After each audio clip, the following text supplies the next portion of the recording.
Bau amis darah mendadak memenuhi udara saat Mbah Wongso menelan abu pembakaran buhul santet itu tanpa ragu. Di tengah kegelapan, ia bukan lagi kakek petani yang renta, melainkan sang pemusnah yang bangkit dari tidur panjangnya. Mengapa seorang kiai harus menggunakan cara-cara terlarang demi menumbangkan dukun kejam bernama Ki Bodro? Apakah kematian cucunya hanyalah takdir, ataukah tumbal dari kontrak berdarah yang melibatkan pengkhianatan orang terdekatnya sendiri? Selamat datang dalam sebuah perjalanan gelap di mana garis antara cahaya dan kegelapan menjadi sangat kabur.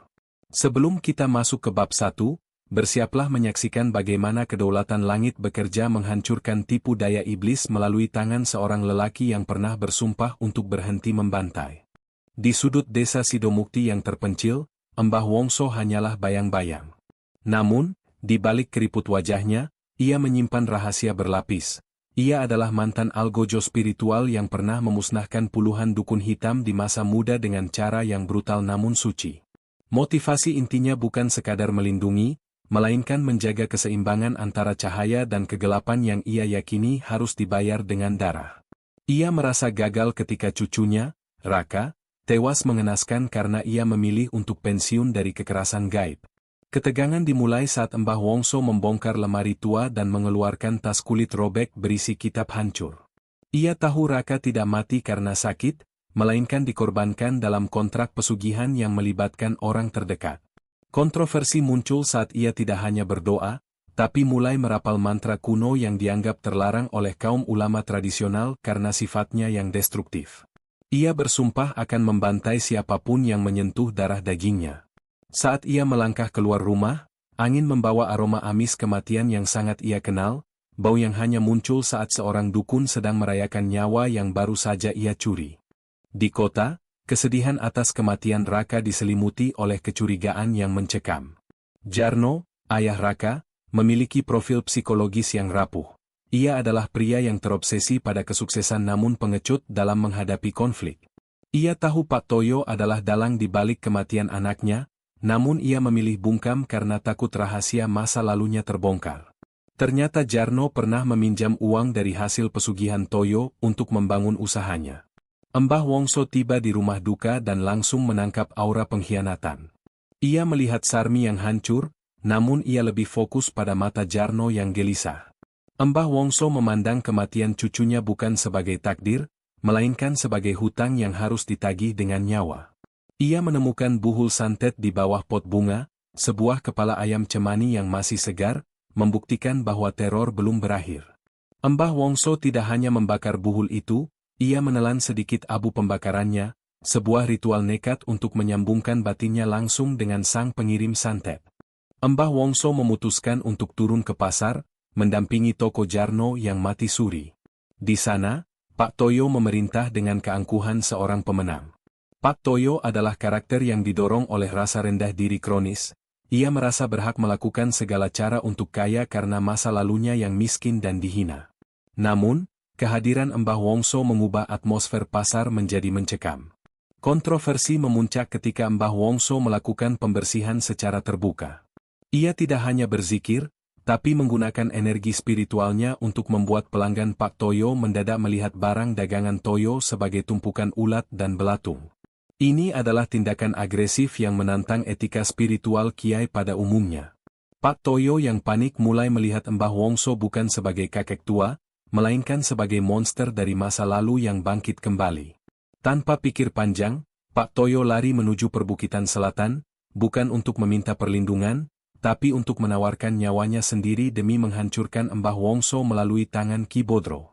Ki Bodro, sang dukun hitam, memiliki hubungan gelap dengan masa lalu Mbah Wongso. Ternyata, puluhan tahun lalu, Mbah Wongso lah yang membutakan mata batin guru Ki Bodro dalam sebuah pertarungan maut. Motivasi Ki Bodro bukan lagi uang, melainkan dendam sejarah yang mendalam. Ia memanggil jin terkuatnya, sebuah entitas purba yang meminta tumbal manusia hidup. Pak Toyo, dalam ketakutannya, setuju menjadi wadah bagi jin tersebut jika serangan itu gagal. Di sisi lain, Mbah Wongso di rumah Jarno mulai melakukan meditasi maut. Ia mengungkapkan rahasia besarnya kepada Jarno, bahwa kekuatan saktinya berasal dari sebuah kitab yang ia curi dari seorang pertapa yang ia bunuh di masa lalu. Ini adalah sisi kelam Mbah Wongso yang membuatnya merasa pantas menerima kutukan berupa kematian cucunya. Namun, ego dan kasih sayangnya pada Raka membuatnya memilih untuk tetap menjadi pembantai demi keadilan versinya sendiri. Saat jin kiriman Ki Bodro menyerang, Mbah Wongso tidak menggunakan doa pelindung, melainkan membiarkan dirinya dirasuki cahaya yang membakar apapun di sekelilingnya.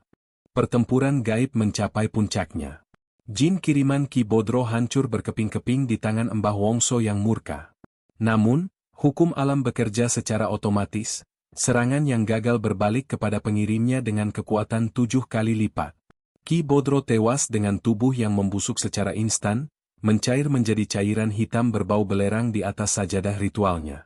Pak Toyo, yang sudah terikat kontrak darah, mati dengan cara yang lebih mengerikan di kamarnya sendiri. Tubuhnya seperti dicabik-cabik oleh tangan yang tak terlihat, meninggalkan jejak horor yang tak akan dilupakan oleh warga pasar.